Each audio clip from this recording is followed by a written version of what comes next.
Hello. My hair is always extra fluffy after I take a shower. I guess it means it's clean. And I don't ever put like gel or anything in my hair, mostly because I don't think it's important enough for me to spend my time on. I'm kind of lazy. Charlie, I'm kind of lazy when it comes to, doing my hair and I don't wear makeup or anything. So sometimes I do paint my fingernails. Not right now. Right now I still got old paint coming off. The pink that they were before. That's the only kind of fancy thing I like to do to dress up. I miss Carla. Did I say that yet? And we're going to continue reading Escape from Mr. Lemoncello's Library by Chris Grabenstein. I also saw, I was looking at the back of this after I read yesterday, and the part on the dust jacket, the back flap, where it talks about the author. Oh my goodness, look at this. It's just a silhouette of the author. And then the silhouette is holding a kitty cat. Just like Charlie, no, just like me. But it says Chris Grabenstein is the co-author with James Patterson of the #1 New York Times bestseller, I Funny. So remember, James Patterson had left a nice comment that they put on the front of the book. So they are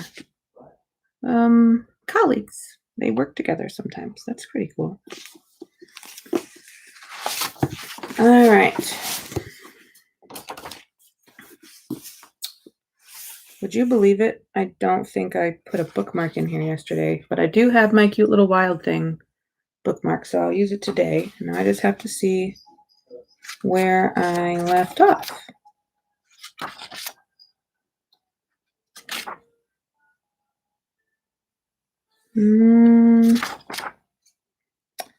He decided he needed to catch up. He's treating it like a board game. You don't ever quit until somebody else actually wins. So he's going to work on rewriting his essay. We'll start on chapter 6, page 29. Working on his library essay like he'd never worked on any essay in his whole essay writing life, Kyle crafted a killer thesis sentence that compared libraries to his favorite games. Using a library can make learning about anything and everything fun, he wrote. When you're in a library researching a topic, you're on a scavenger hunt, looking for clues and prizes in books instead of your attic or backyard. He put in points and subpoints.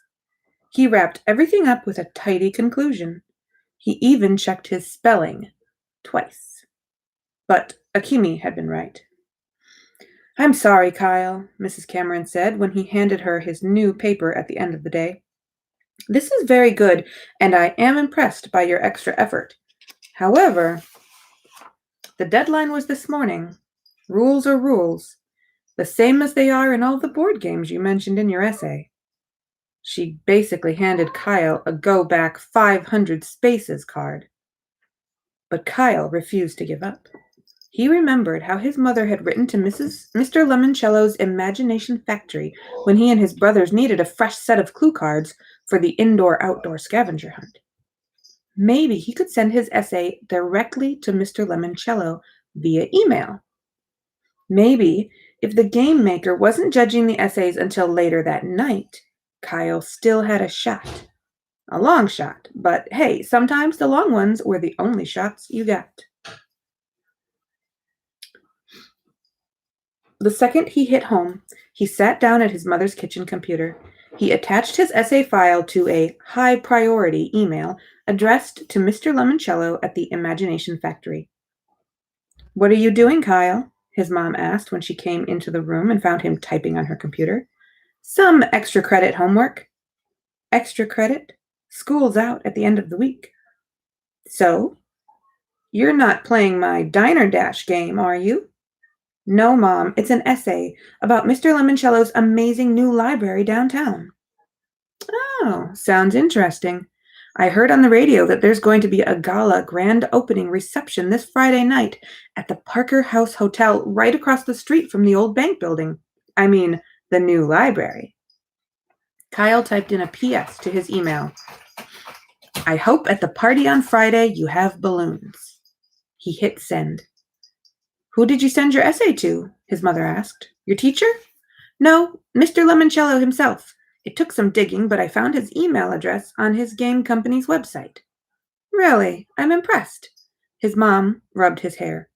You know, this morning I said to your dad, Kyle can be just as smart as Curtis and just as focused as Mike when he puts his mind to it. Kyle smiled. Thanks, Mom. But his smile quickly disappeared when a bong alerted him to an incoming email from Mr. Lemoncello. It was an auto-response form letter. Dear Lemoncello Game Lover, this is a no-reply mailbox. Your message did not go through. Do not try to resend it, or you'll just hear another bong. But thank you for playing our games. Chapter 7.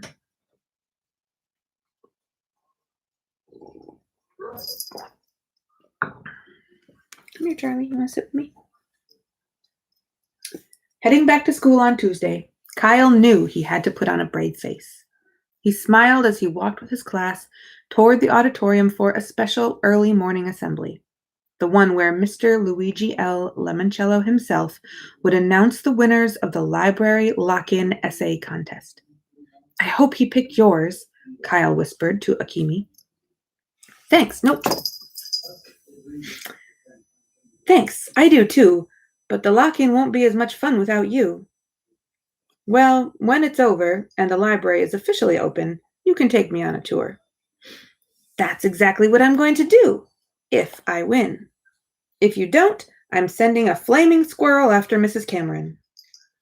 For this assembly, the 7th graders, most of whom were 12 years old, were told to sit in the front rows close to the stage.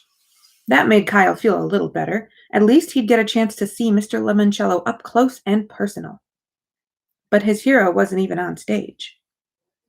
Just the principal, the school librarian, Mrs. Junghans, and a red-headed woman in high-heeled shoes who Kyle didn't recognize. She sat up straight like someone had slipped a yardstick down the back of her bright red business suit. Her glasses were bright red, too. That's Dr. Yanina Zinchenko, gushed Miguel Fernandez, who was sitting on Kyle's right.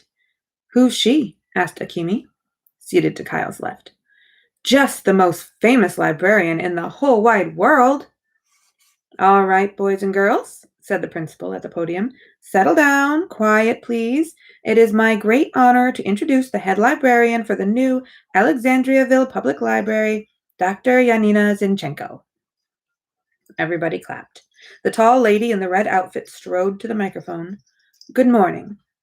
Her voice was breathy, with just a hint of a Russian accent.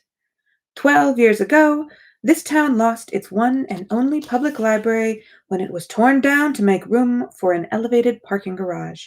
Back then, many said the internet had rendered the old-fashioned library obsolete, that a new parking garage would attract shoppers to the boutiques and dress shops near the old bank building. But the library's demolition also meant that those of you who are now 12 years old have lived your entire lives without a public library. She looked down at the front rows. This is why, to kick off our summer reading program, Oliver, nope.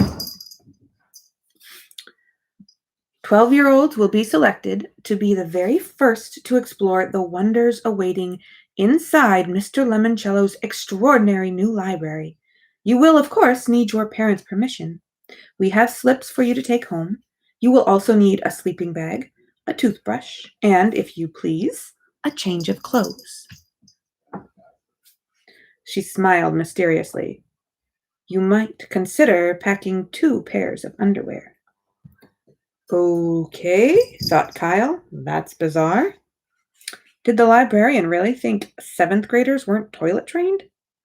There will be movies, food, fun, games, and prizes.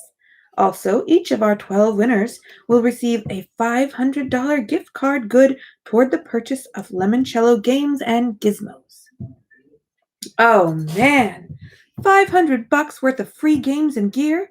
Kyle sank a little lower in his seat. The next time someone gave him an extra credit essay assignment, he'd turn it in early. And now, here to announce the winners, the man behind the new library, the master gamester himself, Mr. Luigi Lemoncello. Dr. Zinchenko gestured to her left. The whole auditorium swung their heads. People were clapping and whistling and cheering, but nobody came on stage. The applause petered out. And then, on the opposite side of the stage, Kyle heard a very peculiar sound. It was a cross between a burp and the squeak from a squeeze toy. Oliver, come here. Get down. Oliver, stop it. Come here. Oh, good boy. Good boy, come here. Okay. Chapter 8. Over on the side of the stage, a shoe that looked like a peeled open banana appeared from behind a curtain. When it landed, the shoe burp squeaked. A second banana shoe burp squeaked onto the floor. Kyle looked up, and there he was, Mr. Lemoncello. He had loose and floppy limbs and was dressed in a three-piece black suit with a bright red tie. His black, broad-brimmed hat was cocked at a crooked angle atop his curly white hair. Kyle was so close he could see a sly twinkle sparkling in Mr. Lemoncello's coal-black eyes. Oliver.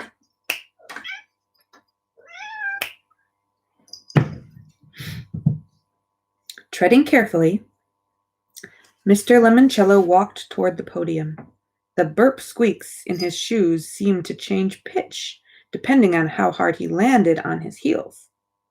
He added a couple of little jig steps, a quick hop, and a stutter step skip. And yes, his shoes were squeaking out a song. Pop goes the weasel. On the pop, Mr. Lemoncello popped behind the podium.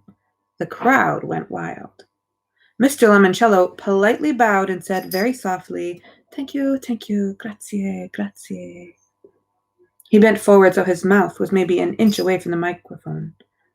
Buongiorno, boys and girls. He spoke very timidly, very slowly. This is how my mama and my papa teach me to speak the English. He wiggled his ears, straightened his back. But then, he said in a crisp, clear voice, I went to the Alexandriaville Public Library, where a wonderful librarian named Mrs. Gail Tobin helped me learn how to speak like this. If two witches were watching two watches, which witch would watch which watch? I can also speak while upside down and underwater, but not today, because I just had this suit dry cleaned and do not want to get it wet. Mr. Lemoncello bounced across his stage like a happy grasshopper. Now then, children, if I may call you that, which I must because I have not yet memorized all of your names, even though I am working on it, what do you think is the most amazingly incredible thing you'll find inside your wondrous new library, besides, of course, all the knowledge you need to do anything and everything you ever want or need to do? No one said anything. They were too mesmerized by Mr. Lemoncello's rat-a-tat words. Would it be A, robots silently whizzing their way through the library, restocking the shelves? B, the electronic learning center with 36 plasma screen TVs all connected to flight simulators and educational video games? Or C, the Wonder Dome, lined with 10 giant video screens. It can make the whole building feel like a rocket ship blasting off into outer space. The game room, someone shouted. The robots! The video dome! Mr. Lemoncello raced back to the podium and made a buzzing noise into the microphone. Sorry. The correct answer is, and not just because of Winn-Dixie, D, all of the above. The crowd went wild. Mr. Lemoncello whirled around to face his head librarian. Dr. Zinchenko, would you kindly help me pass out our first 12 library cards? It was time to announce the essay contest winners. Dr. Zinchenko placed a stack of 12 shiny cards on the podium in front of Mr. Lemoncello. "Please," he said, "as I call your name, come join me on stage. Miguel Fernandez." Yes! Miguel jumped up out of his seat. "Akimi Hughes." Woohoo! Kyle was thrilled to see his two friends be the first ones called on the stage. "Andrew Peckelman, Bridget Wadge, Sierra Russell, Yasmin Smith-Snyder." Yasmin squealed when her name was called. "Sean Keegan, Haley Daly, Rose Vermette, and Kayla Corson." 10 kids, all the same age as Kyle, were up on stage with his idol, Mr. Lemoncello. He was not. Only 2 more chances. As if reading his mind, Mr. Lemoncello said, "Only 2 more," and tapped a pair of library cards on the podium. "Charles Chiltington." "Gosh, really?" He dashed up to the podium and started pumping Mr. Lemoncello's hand. "Thank you, sir. This is such an honor. Truly, I mean it." "Thank you, Charles. May I have my hand back? I need it to flip over this final card." "Of course, sir, but I cannot wait to spend the night in your library, or, as I like to call it, your Athenaeum. Because, as I said in my essay, when you open a book, you open your mind." Finally, Charles, the brown-noser, let go of Mr. Lemoncello's hand and went over to line up with the other winners. "And last but not least," said Mr. Lemoncello, "Kyle Keeley." Kyle could not believe his ears. He thought he was dreaming. But then Akimi started waving for him to come on up.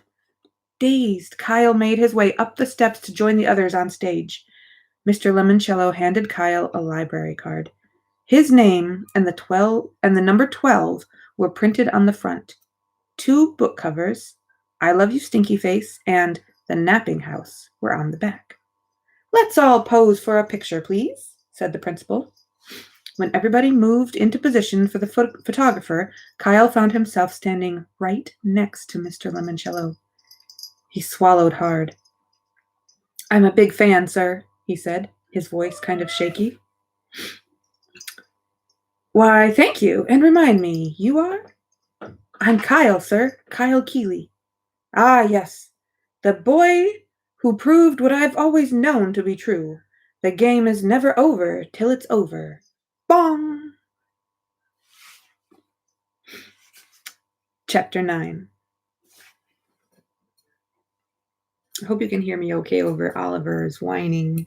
He's wanting a lot of attention today.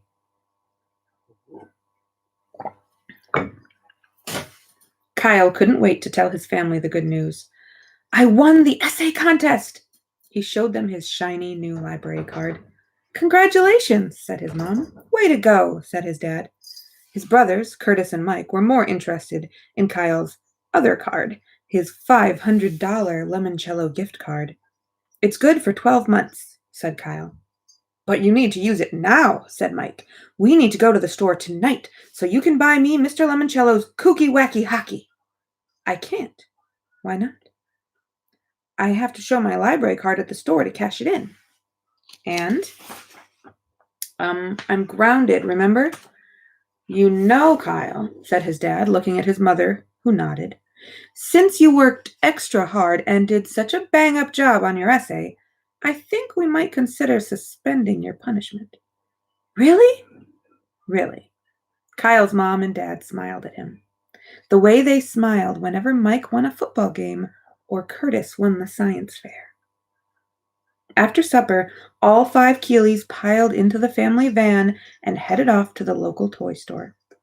"Lemoncello's hockey game is awesome," said Mike as they drove to the store, "especially when the Penguins play the polar bears."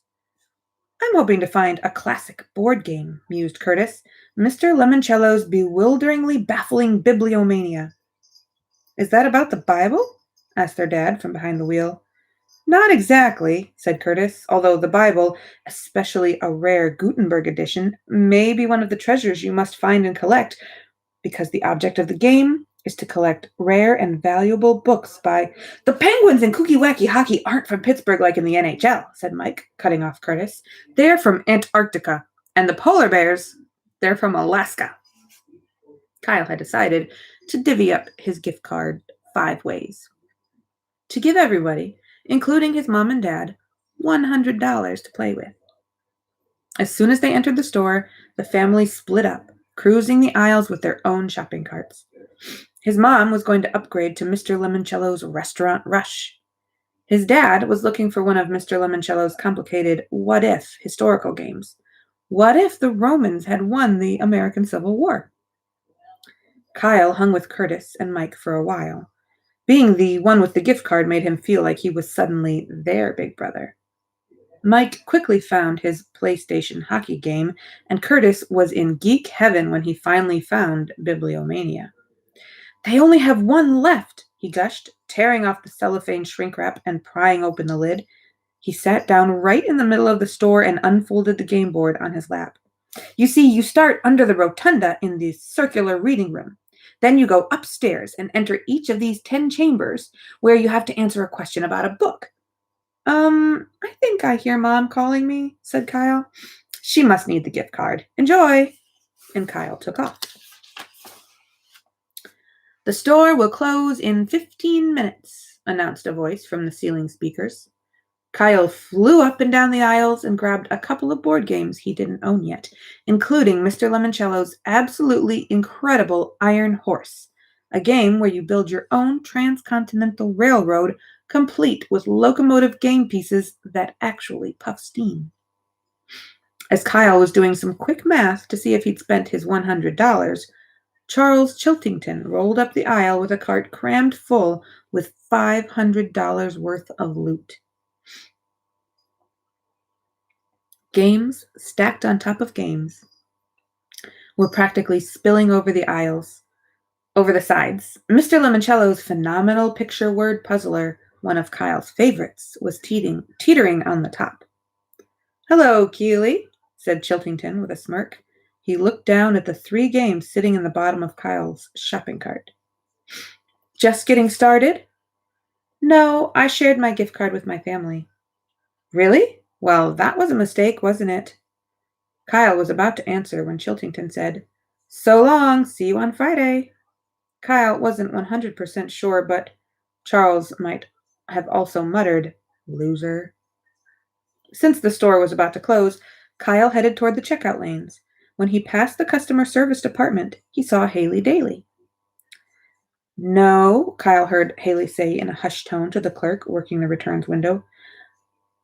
I do not want to return these items for store credit. I would prefer cash. Kyle finally found his family, showed the cashier his library card, and paid for everything with a single swipe of his gift card.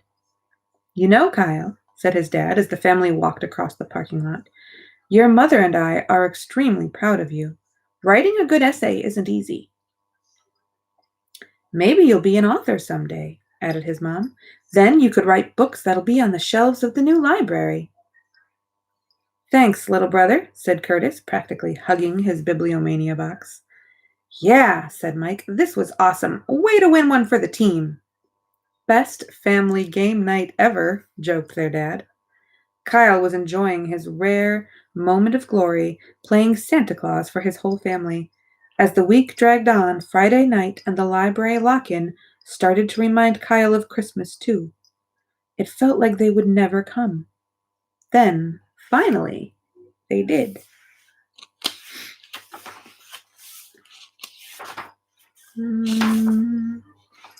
Chapter 10. Now this is what I call a party, said Kyle's mother as she helped herself to a bacon-wrapped shrimp from a tray being carried by a waiter in a tuxedo. Kyle and his parents were in the crowded ballroom of the Parker House Hotel for the Lemoncello Library's gala grand opening reception. The Parker House was located right across the street from the old Gold Leaf Bank building and the cluster of office buildings, craft shops, clothing stores, and restaurants called Old Town. I'm going to see if I can find Akimi, Kyle said to his mom and dad. Give her our congratulations, said his mom. We're proud of her, too, added his dad. Kyle made his way through the glittering sea of dressed-up adults. Even though his parents had put on fancy clothes for the reception, Kyle was wearing something comfortable to go exploring in, as instructed by the lock-in guide he'd received on Wednesday. He'd packed a sleeping bag and a small suitcase with a change of clothes, toiletries, and yes, as requested, an extra pair of underpants.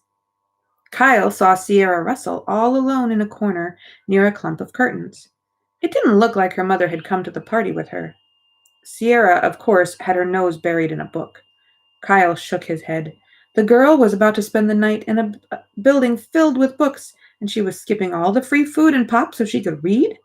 That was just nutty. Haley Daly, wearing a sparkly blouse, was posing for a wall of photographers who wanted to snap her picture. Her mother was at the party, too. While the cameras were focused on Haley's smile, Mrs. Daly wrapped up a couple of chicken kebabs in a napkin and slipped them inside her purse.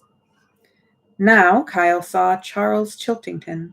Poor guy must not have read the memo about comfortable clothes. He was still wearing his khakis and blazer, just like his dad. Kyle figured the Chiltington family must own like 300 pairs of pleated tan pants. "Hey, Kyle!" Akimi waved at him, from near a fake shrub curled to look like a silly straw. "Hey," said Kyle. "Did you remember to bring your library card?" "Yep." Kyle pulled it out of his pocket. "Huh," said Akimi. "I got different books on the back of mine. 'One Fish, Two Fish, Red Fish, Blue Fish' by Dr. Seuss, and 'Nine Stories' by J.D. Salinger." "Guess they're like baseball cards," said Kyle. "They're all different." "Hey, you guys!" Miguel Fernandez, more excited than usual, which was saying something, pushed through the mob to join them. "Did you try these puffy, cheesy things?" "Nah," said Kyle. "I'm sticking to food I recognize." "The puffy, cheesy things are called fromage tartlets," said Andrew Peckelman, coming over to join the group. "Huh," said Kyle. "Good to know." A waiter passed by with a tray loaded down with small boxes of Mr. Lemoncello's anagram cracker cookies. "Oh, I love these," said Kyle, taking a box off the platter and opening it. "The cookies are in the shapes of letters. You have to see how many words you can spell." "Cool," said Miguel, snagging a fistful of cookies out of Kyle's box. "Tastes good, too." "Yep," said Kyle, "but the more you eat, the harder the game gets." "Why?" asked Andrew Peckelman. "Less letters," said Akimi, snatching 2 B's and a Q and wolfing them down. Barbecue flavored. Kyle spread out the remaining cookies in his palm. UNFEHAV. He grinned as he deciphered an easy anagram. "Have fun. Sweet. Ladies and gentlemen, boys and girls," Dr. Zinchenko, dressed in a bright red suit, strode to the center of the ballroom. "May I have your attention, please?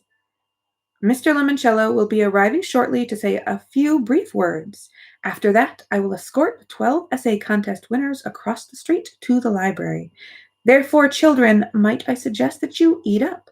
Food and drink are not permitted anywhere in the library except in the Book Nook Cafe, conveniently located on the first floor."